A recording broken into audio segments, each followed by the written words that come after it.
Welcome back my channel GK with Preeti में। तो चलिए इस चैनल में हम आपका स्वागत करते हैं। यहाँ पे ओनली जीके ही होता है। अगर आपको ये जीके की अच्छी लगती है सीरीज तो बिल्कुल इसका लाइक करें, शेयर करें। इससे आपका जीके ओवरऑल बेसिक अच्छे हो जाएंगे, बाकी एग्जाम के लिए भी आपको आगे मिल जाएंगे। लेकिन अगर आपको बेसिक ठीक करना है तो इस वीडियो को जरूर देखें। उससे पहले छोटे सा रिक्वेस्ट, चैनल पर नए हो तो फटाफट चैनल को सब्सक्राइब कर दीजिए, ज़्यादा से ज़्यादा इस चैनल को शेयर कीजिए क्योंकि ये हमारा नया चैनल है। निम्नलिखित में से गैर बैंकीय वित्तीय संस्था का एक उदाहरण कौन सा है, बताइए।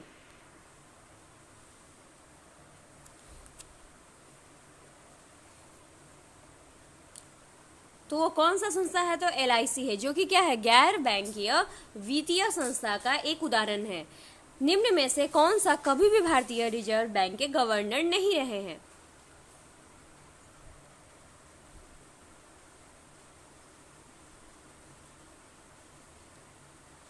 तो कौन नहीं रहे हैं? तो BB भट्टाचार्य नहीं रहे हैं। खुले बाजार के संचालन क्या संकेत करते हैं, बताइए।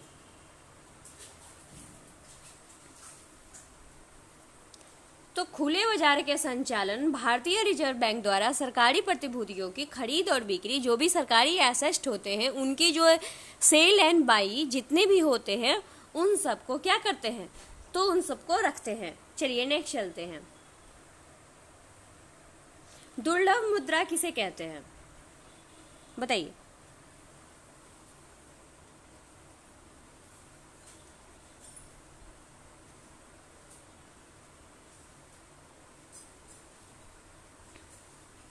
सॉरी, ये ओपन मार्केट का था, इसका आंसर होगा जमा राशि का संग्रहण। ये किसी और चीज का। खुले बाजार का संचालन क्या संकेत करते हैं? तो जमा राशि, जितने भी आपकी टोटल एसेट होते हैं उसका क्या करते हैं, संचय यानी कि संग्रहण करते हैं। दुर्लभ मुद्रा किसे कहते हैं, बताइए। तो एक ऐसी मुद्रा जो आसानी से सुलभ ना हो उसे हम क्या कहते हैं, दुर्लभ मुद्रा कहते हैं। देखिए इस क्वेश्चन के आपके डबल आंसर है। एक अगर आपसे पूछेगा कि ओपन मार्केट के संचालन क्या संकेत करते हैं, तो भारतीय रिजर्व बैंक द्वारा जो सरकारी प्रतिभूतियों और खरीद और बिक्री करते हैं तो उसे कहते हैं। अगर संकेत ना पूछे तो हम जमा राशि लगा सकते हैं। चलिए, भारतीय रिजर्व बैंक के लिए लेखा वर्ष की अवधि क्या होती है, बताइए।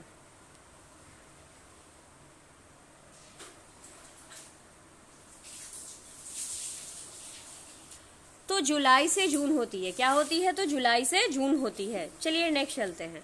मुद्रा आपूर्ति किसके द्वारा नियंत्रित की जाती है, बताइए। तो मुद्रा आपूर्ति भारतीय रिजर्व बैंक द्वारा नियंत्रित की जाती है। निम्न में से कौन सा एक वैकल्पिक धन का उदाहरण है?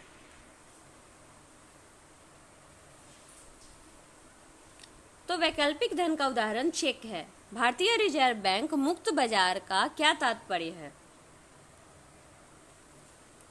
तो प्रतिभूतियों का व्यापार, ये क्या है, मुक्त बाजार प्रचलन का तात्पर्य है। भारतीय रिजर्व बैंक की करेंसी नोट क्या जारी करती है? 9 का आंसर बताइए। तो नियत एवं न्यूनतम आरक्षण प्रणाली के अंतर्गत निम्न में से कौन सा एक साधन केंद्र सरकार के राजस्व का स्रोत नहीं है, बताइए।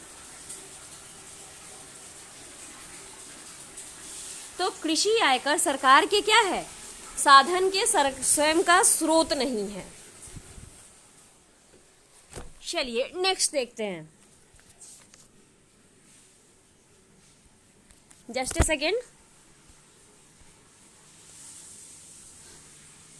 भारत में कागजी मुद्रा को जारी करने का पूर्ण अधिकार किसके पास है, बताइए।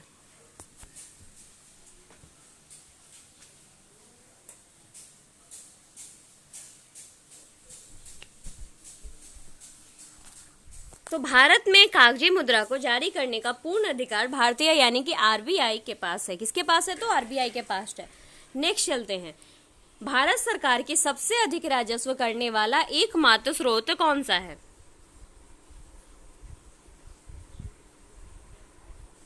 तो डायरेक्ट टैक्स को हम कहते हैं, भारत सरकार की सबसे अधिक राजस्व जारी करने का है प्रत्यक्ष स्रोत डायरेक्ट टैक्स यानी कि प्रत्यक्ष कर के पास ही है। भारत में केंद्रीय बैंक का कर्तव्य कौन सा बैंक निभाता है?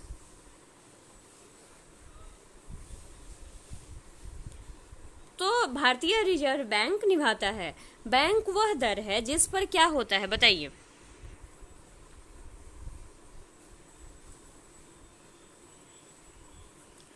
तो बैंक वह दर है जिस पर केंद्रीय बैंक वाणिज्य बैंक के बिलों तथा प्रतिभूतियों का पुनर्बट्टा करता है।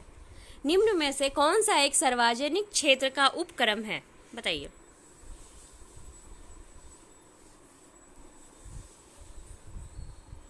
तो बैंक ऑफ बड़ौदा। चलिए नेक्स्ट चलते हैं। निम्न में से कौन सा एक सार्वजनिक क्षेत्र का उपक्रम है, बताइए।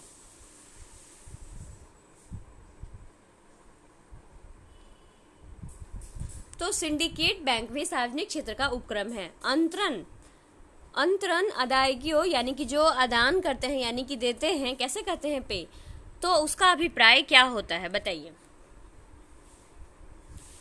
तो पेंशन बेरोजगारी राहत के रूप में जनसाधारण द्वारा प्राप्त किए गए हित लाभ। चलिए नेक्स्ट चलते हैं। निम्न में से यूरोपीय संघ का वह देश कौन सा है जिसने एकल मुद्रा यूरो को अंगीकार नहीं किया। तो डेनमार्क। कौन है, तो डेनमार्क। चलिए नेक्स्ट चलते हैं। राज्य सरकार को सबसे अधिक राजस्व दिलाने वाला कर कौन सा है। तो बिक्री कर है। कौन सा है, तो बिक्री कर है। अर्थोपाय ऋण से क्या तात्पर्य है, बताइए। तो भारतीय रिजर्व बैंक सरकार द्वारा अस्थायी कर्ज, उससे अर्थोपाय ऋण से यही तात्पर्य होता है। आई होप कि आपको ये वीडियो बहुत अच्छी लगी होगी। अगर अच्छी लगी होगी तो ज़्यादा से ज़्यादा शेयर करें, लाइक करें एंड सब्सक्राइब भी जरूर कर दें। इसी के साथ मैं आपसे विदा लेती हूँ। मिलूंगी नेक्स्ट वीडियो में। Thank you for watching us.